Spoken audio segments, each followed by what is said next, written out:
Flemish painter Jan van Eyck, V-A-N, capital E-Y-C-K, was interested in surface detail, not so interested in correct anatomy. His figures had sort of long, skinny figures, the faces, small-eyed, long nose, sort of pinched, but complete attention to detail of the surrounding areas of the material things.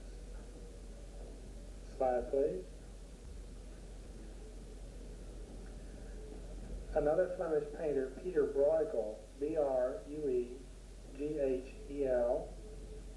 painted the peasant people, genre painting, scenes of everyday life and activities. Used symbolism considerably, the high horizon line, so that you look down on the paintings to see more of the activity and action, which was usually action crowded, his paintings, lots of activity, warm, rich colors. Slide, please. Dutch painter Rembrandt van Rijn, R-E-M-B-R-A-N-D-T, 17th century Dutch painter, mostly portraits, religious subjects. Dark, warm brown color, area spotlighted, highlighted, the shadow side of the face fading away into a dark background. A more natural appearance to the people. Slide, please. Another Dutch painter, master of diffused lighting, Jan Vermeer, V-E-R-M-E-E-R. Most of his paintings were interior views. His blue and gold color schemes predominated, used many of the objects over and over again within his household. His favorite composition was the light coming in from the left falling on a single figure, usually a woman. Maps and paintings broke up the background areas. Slide, please. The Spanish painter El Greco, E-L, capital G-R-E-C-O, stretched figures beyond any normal length to achieve this sort of rhythmical, active movement. These sort of rubberized figures rise in sort of emotion, as all of his paintings have great dramatic intention to them. Slide, please. The first French painter we had was Francois Chardin, C-H-A-R-D-I-N. He was called the kitchen painter because one area of his painting he arranged kitchen and everyday household objects along a ledge and painted them usually with the light coming from the left at a low angle, narrow depth of field. Slide, please. And the second area of his painting was, again, genre scenes of the working class of people going about their daily duties. Slide, please. The English painter, Joseph Mallard William Turner, gave us blasts of fog, atmosphere, steam, unusual atmospheric effects, usually centering around water or boats. But blasts of color, no outlines, a lot of movement, saw almost a violence within his canvases. Slide, please. And the first impressionist that we had, Claude Monet, M-O-N-E-T. Monet, along with the Impressionists, had informal compositions where the picture seems to explode beyond the frame. Outlines are obliterated by this sort of patchy, hatchy strokes of color laid on top of each other that give a shimmering impression of light falling on the surface of objects.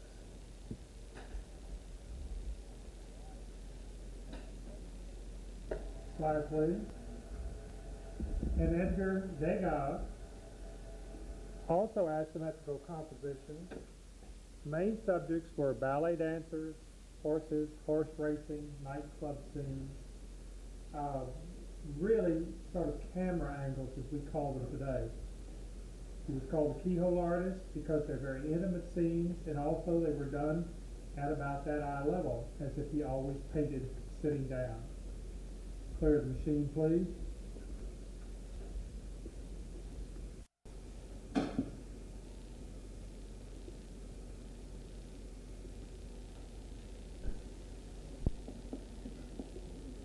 May I have your attention, please? This text is on Pierre Auguste Renoir. R-E-N-O-I-R. Put in the first slide, please. If you've been to the Museum of Fine Arts in the Blaster Room collection on the second floor, you have seen this painting by Renoir. It is an early one. It is very rich, colorful still life. And by seeing an original, you will be able to notice the difference in richness and depth that you see in a painting that you are not able to see in a slide reproduction. This painting, done very early in his career, is about 24 by 30 inches. It is painted on a wooden panel and painted fairly thin with the exception of the roses that are built up in heavy, thick impasto with a painting knife. As you walk up close to this painting, the area, especially around the roses, disintegrates into just a mass of color, and only looking at it from a proper distance across the room that it becomes each individual rose. But this was the whole point of Impressionism.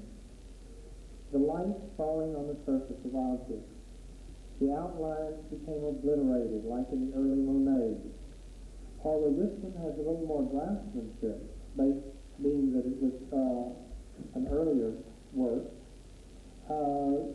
it still combines Renoir's love of very rich, bright, brilliant colors and objects that were fashionable at the time, the Japanese influence being shown in the vase and in the Japanese fan. Also notice that in the background, dividing areas in the wall, in the back of the wall, is an etching by Rembrandt that was in Renoir's collection. Slide, please. Renoir has gone through many periods, styles, changes of style.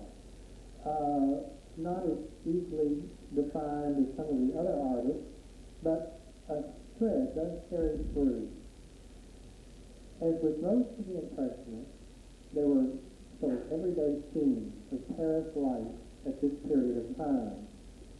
With Renoir, there is nothing ever sad or dreary about any of his subject matter or his paintings. He painted pictures of pleasant people having a very pleasant time. Also, in painting his women sort of almost become stylized, very much like Da Vinci did. Most of his women are a little on the plump side. You don't have too much of a feeling of bone structure beneath the skin. The modeling on the skin surface and over the surface of a Renoir painting is very even. The skin is very smooth, and the skin is very white, almost porcelain white, with fairly wide-set dark eyes. Most of the ladies that he painted also had auburn-colored hair. Renoir used this sort of terra rosa or burnt sienna toning underneath most of his canvases, much like the early Renaissance painters did, and it gave an underwarmth to add richness to the colors that he applied on top of them. Slide, please. The type of figure that was desired in the Impressionist period is quite different than the type of figure that is fashionable today. This is a portrait of the housekeeper that was in the Renoir household for many years and posed for many of his paintings. As with most of the Impressionists, the brushwork loosened up. The outlines are not quite as obliterated in Renoir's as they are in some of the other painters. In Renoir, stuck mainly to painting people going about very happy activities, rather than like Monet's interest within the landscape. It is usually the person that is the important part of a Renoir painting. Slide, please. The lady on the left-hand side is a typical Renoir figure. Although the color is slightly subdued in this one, it was an experiment using the shades of blue. Now, most of these scenes, as with most of the Impressionist painters, look very casual, as if he might have sketched from a street corner and then composed it within a painting. But too many of the same faces keep appearing in the crowd. Too many of the same dresses keep appearing in different paintings. So we know, for a fact, that most of these paintings were very carefully posed by friends of Renoir. The model on the left, the girl, we will see again in some later paintings. And notice the man with the reddish-colored beard directly behind her, you will see again in some later paintings. Also, the little girl carrying the rolling hoop in the lower right-hand corner of the painting, we will see minus her bonnet, but in the same pretty blue velvet with the white lace collared dress, in a beautiful painting that he did at a later date. But notice the figure, the pinched-in waist, but it's the face, the white face, the wide-set dark eyes, and the reddish-brown hair. Slide, please. This, along with the next slide that you will see, is probably Renoir's greatest painting, and this is called Luncheon of the Boating Party, and it is in the Phillips Collection in Washington, D.C. It is approximately 4 by 6 feet or 3 by 5 feet, so it's a fairly large painting. And this is also in the area, we've seen this, the striped awning in a Monet painting.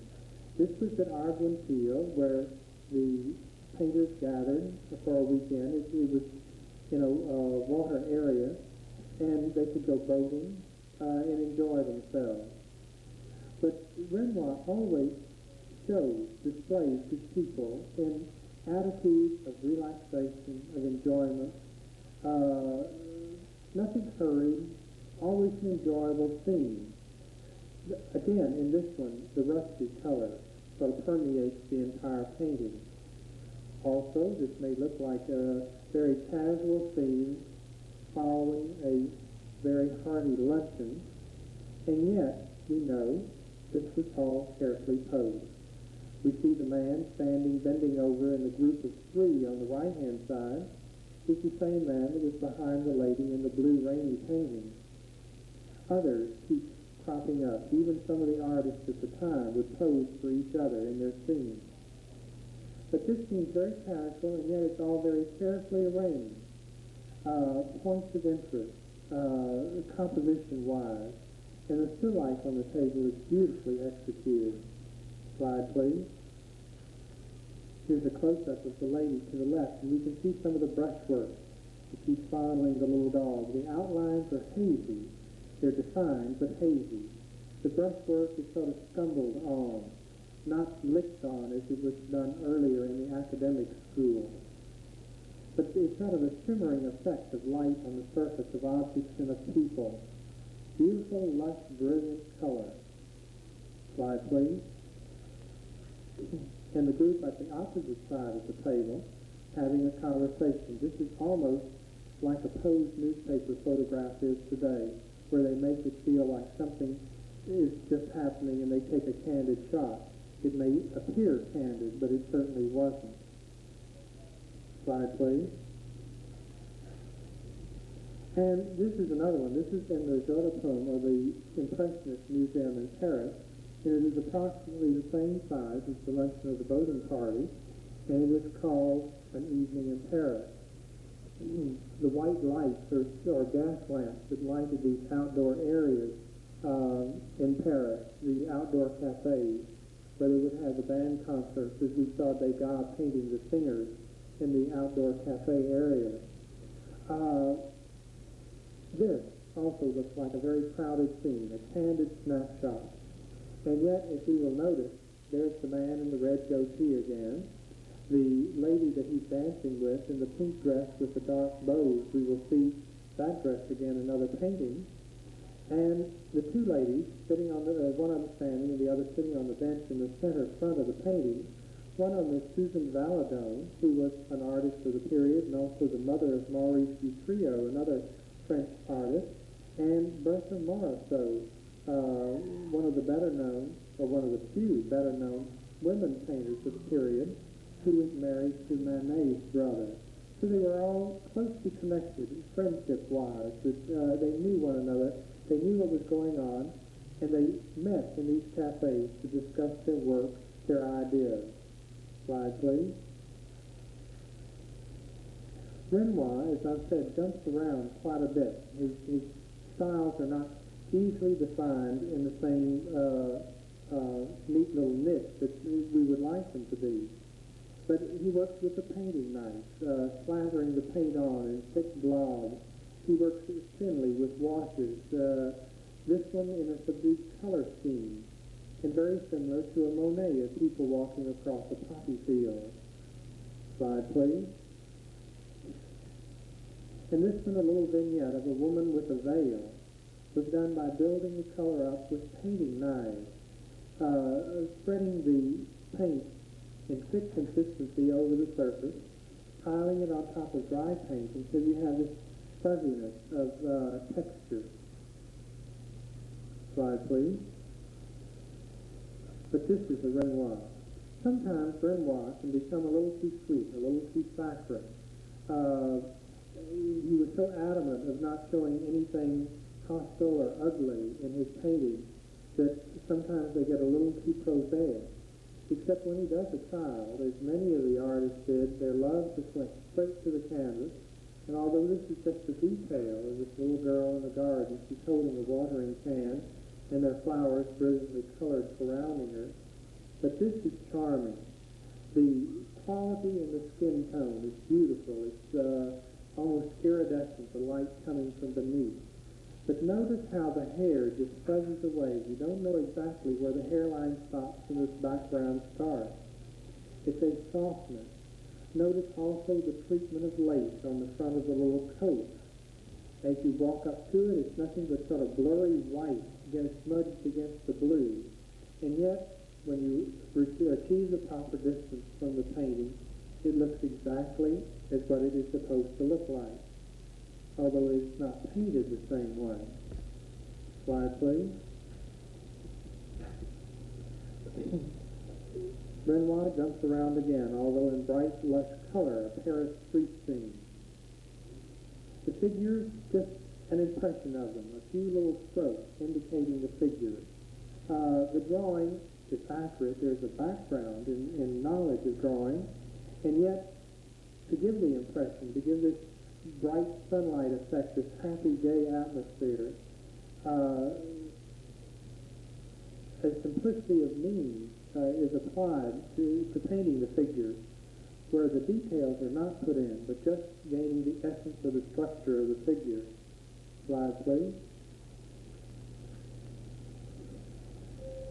This rose garden is painted in a little heavier paint, going back to the painting knife, where the flowers are just little blobs of color. They have no form, except they're put in the right places at the right time, so that from a distance they do read like a rose arbor. This one was purchased several years ago, before the Impressionist paintings really rose to astronomical prices. But even then, $200,000 was paid for this painting. Slide, please. Also in the palette knife vein, a vase of roses. Now these are the old garden type variety roses, and they sort of become just the essence of flowers. You know that they're flowers. The paint is slathered on the valleys of the thick paint formed by the knife pressing against the surface, form almost petals within themselves. Sometimes the paint will be 1/4 of an inch thick. Slide, please. Then in one area, Renoir came back to a more primary color. And it is one of the areas that I like the least in Renoir's paintings. They start lacking form. The colors are too raw, too vivid. The people almost look like they're balloons that have been blown up. that is just sort of padded dolls rather than a structured person. But it is this sort of leafy, lazy, enjoyable quality that Renoir has that even lacking this, they do make a statement of this period of time in French life. Slide, please. For instance, the two girls sitting here, it all seems to be surface, like the arms have two sides to them and it's just nothing underneath, or the substructure is missing. You feel like they don't have skeletons inside the body. He used this sort of blending technique of light to dark, that the wrinkles in a sleeve area are obliterated. They're just sort of blown up, almost sausage-like figures. But again, the soft, fuzzy outlines, the idyllic life of French people at this period of time. Slide, please. And this one I particularly dislike, although it's a typical Renoir face. The porcelain, beautiful skin, the white complexion, the dark eyes.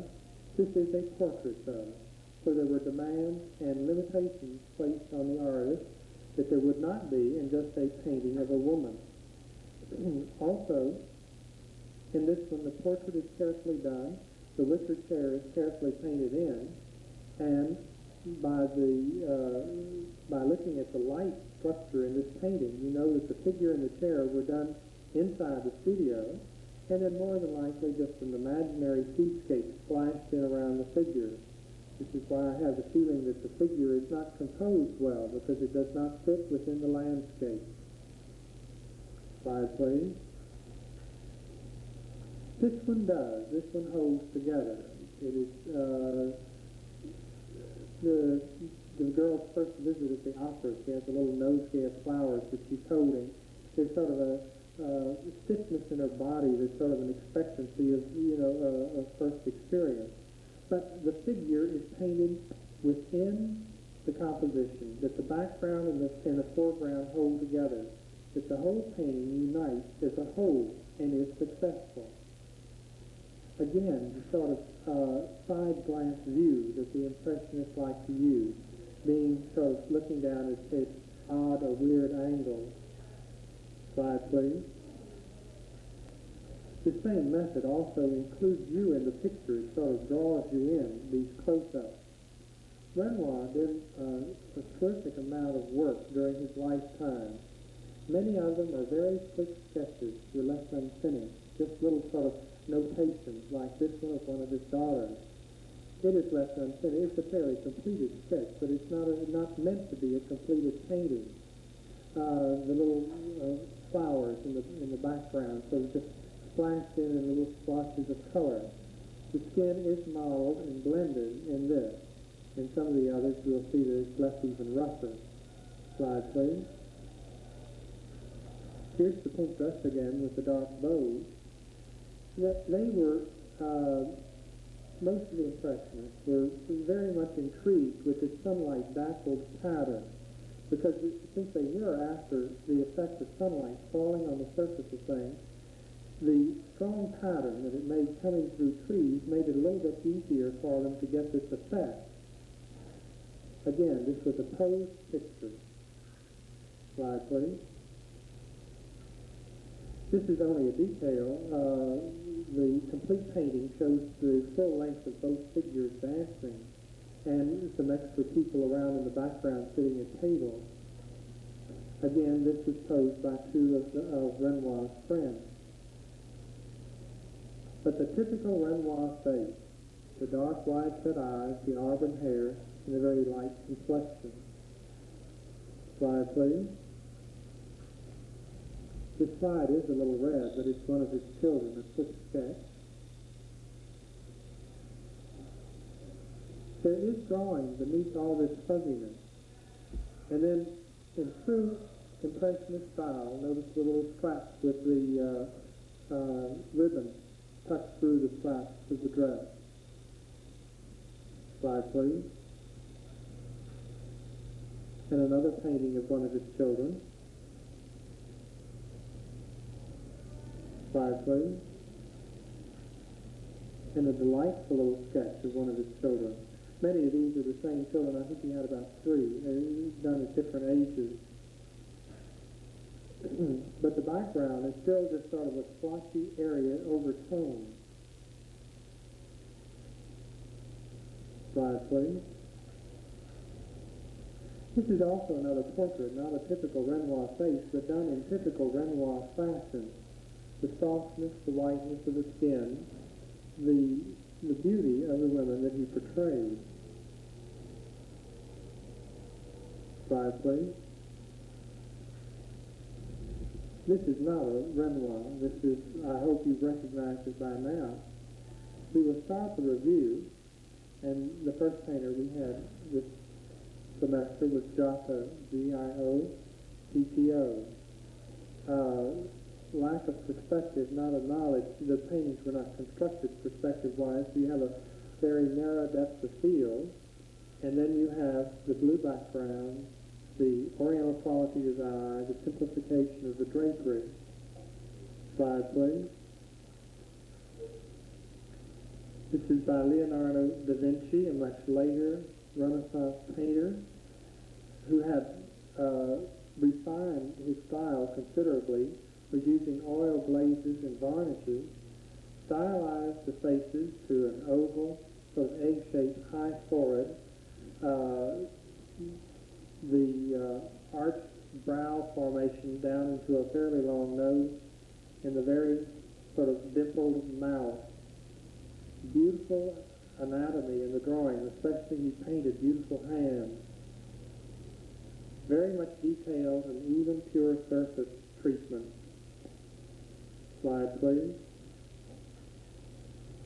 Michelangelo da Buonarroti, Michelangelo, sculptor who created a race of muscle giants in action or about ready to burst into action. It is said that Michelangelo picked up where the classic Greeks left off in the ideal figure, improved the ideal figure, and then gave it a soul. He also did the paintings in the Sistine Chapel ceiling. There are about 7 easel paintings that Michelangelo completed in his lifetime, and although he did not like to paint as well as sculpt, he was called upon several times to do these things. Slide, please.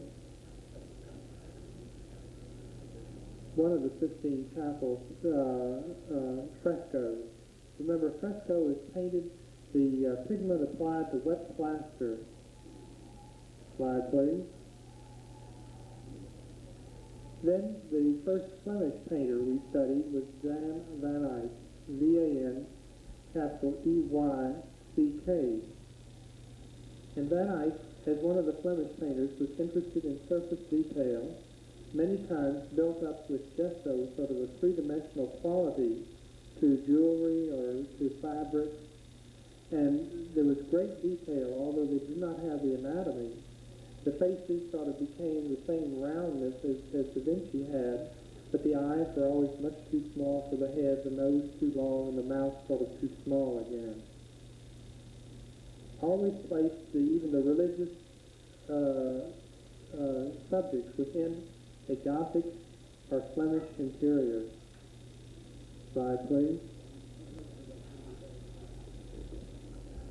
This was by Peter Bruegel, another Flemish painter, and he portrayed the peasant class or the country people. He also did religious subject matter.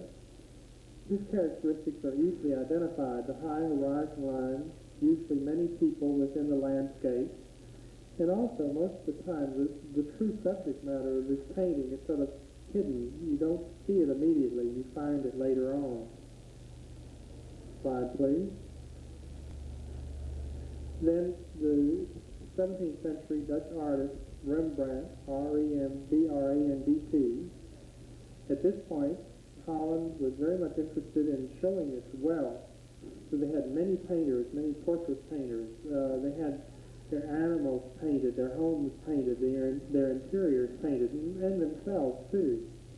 But Rembrandt was a sure shot for a dead likeness of a person. He was a great draftsman. And also, he added to this the drama of the light and the dark. and it's called The Master of Light and Shadow, where he brilliantly lights one side of the face or one area of the canvas and then lets the rest fade into sort of a mysterious, dramatic, dark background.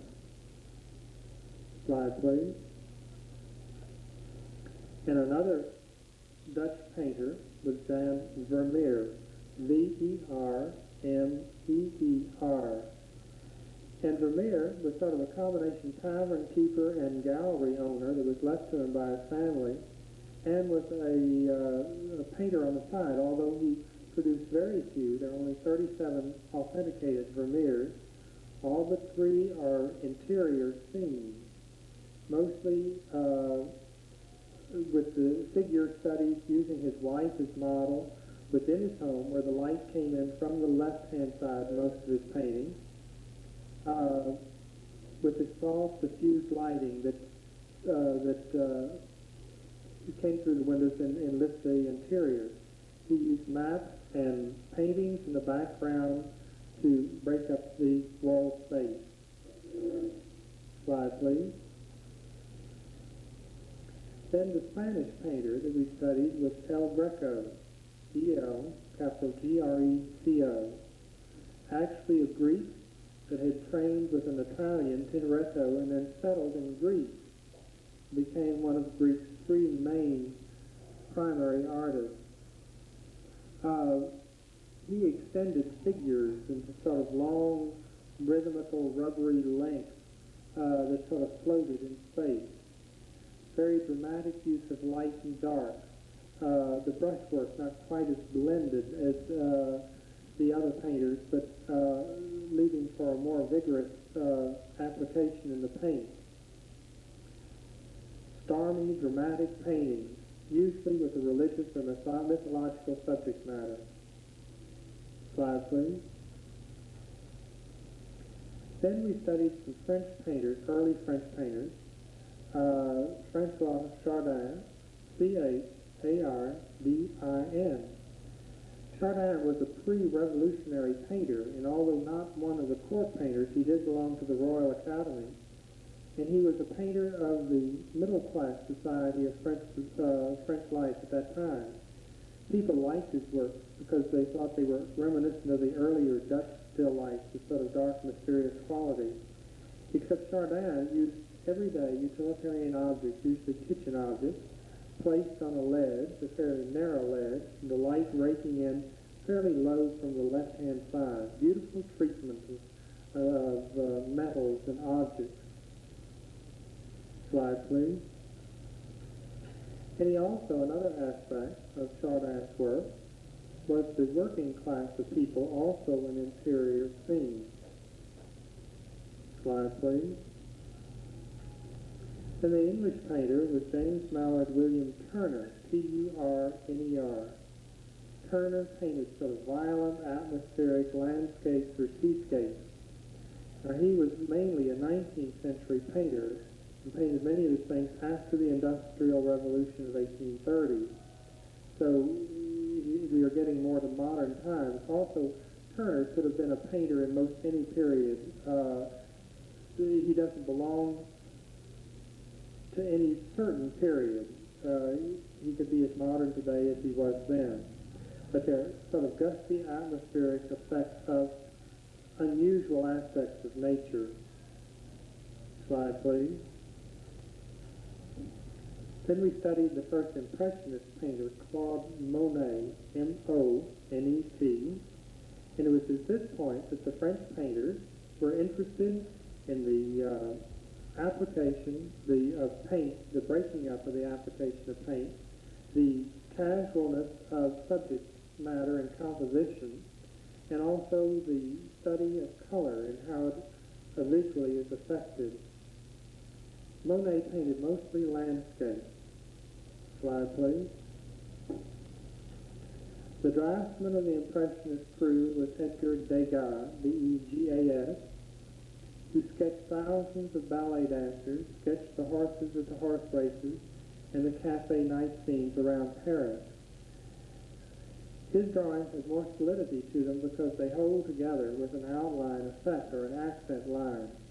He is tied to the Impressionists by his use of color, which was very rich. Slide, please. And the artist that we study today, Pierre-Auguste Renoir, R-E-N-O-I-R. Renoir was also in the Impressionist tradition of the use of color, although he had a little more solidity in his work than, say, Monet. More closely akin to Degas, but stylized his women into the very white-skinned, dark-eyed, reddish-haired beauties of the Paris at the turn of the century. Clear the machine, please.